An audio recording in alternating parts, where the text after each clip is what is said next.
Hey gang, Kevin here, Life22, and we have the April 24th edition of Luke Winky's.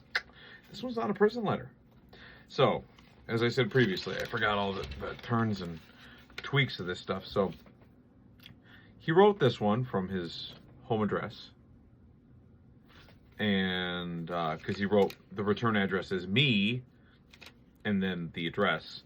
And then he wrote it to me. Yeah, that's right. And they were all postmarked. So he mailed this one. I believe he asked me. I think he asked me not to read this one. Oh well. It's my content now. It's my possession, so I'm going to read it. I think this is a Dear obscure city official. There are a lot of unregistered cars I can lead you to, so the volunteer fighters can have plenty of fine control practice. Fire control practice. They are not title ready though. Who cares? The person who technically owns them is a lazy motherfucker, and he pisses my mom off with his laziness.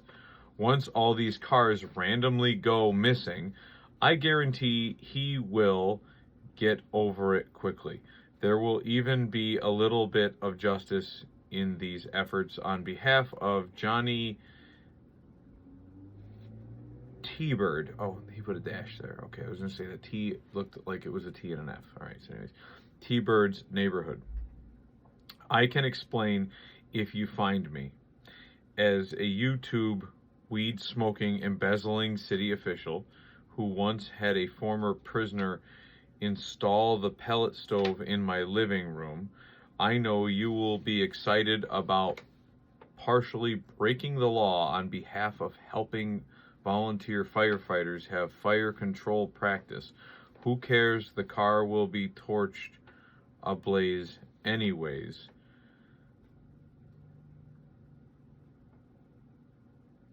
Matthew, and then he rewrote over the name a bunch of times.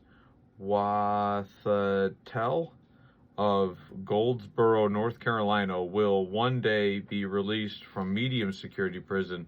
He's still in, and his entourage has the manpower to fix Olean's 1.5 million gallons of water loss per year.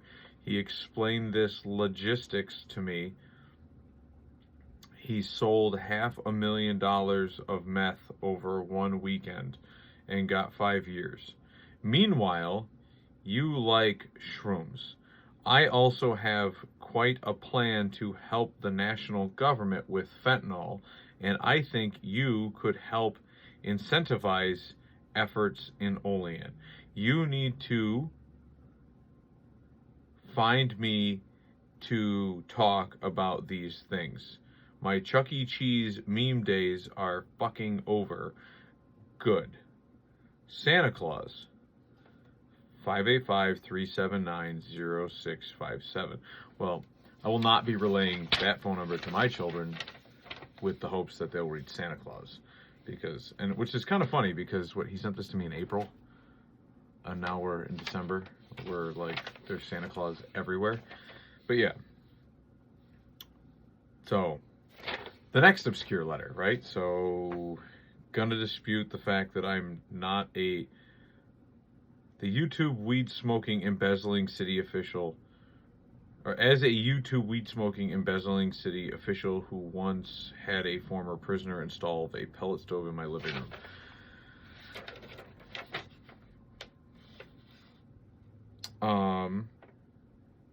YouTube weed-smoking is debatable.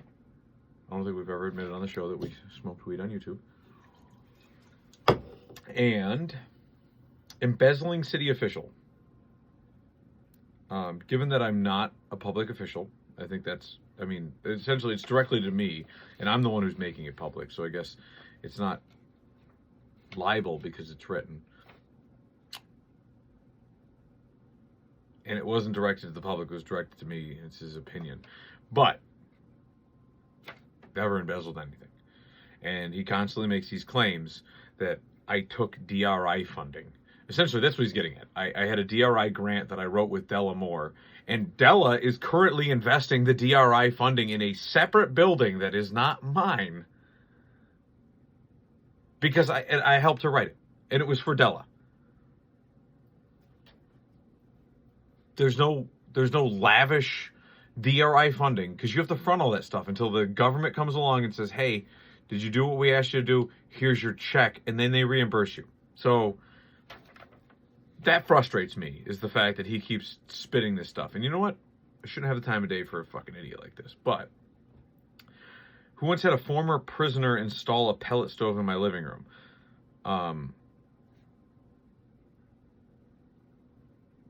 Donnie's never been to prison.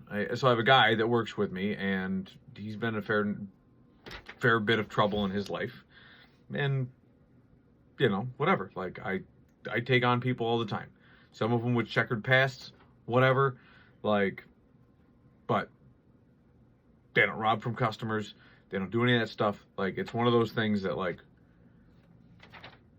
Donnie's been with me for like 10 years now. He's helped me with a ton of little projects, like putting in a pellet stove in this guy's living room. So I know you'll be excited about partially breaking the law on behalf of helping volunteer firefighters. So I don't know how burning cars on fire in the city of Olean is going to help volunteer firefighters, because like the volunteers would show up to help like the Olean Fire Department, but I don't, he's so nonsensical. I don't know who this guy is, Matt, of Goldsboro, North Carolina, who he like started spelling his name and then he wrote another name on top of it. So kids, if you want to reach Santa Claus, apparently 585-379-0657. Or you could just reach out to Scruff McGruff and take a bite at a crime, right? Chicago, Illinois, 60652. All right, gang. So we'll see you next time on Life22 for the next installment of Luke. Let's find out where he goes next. I think you already know.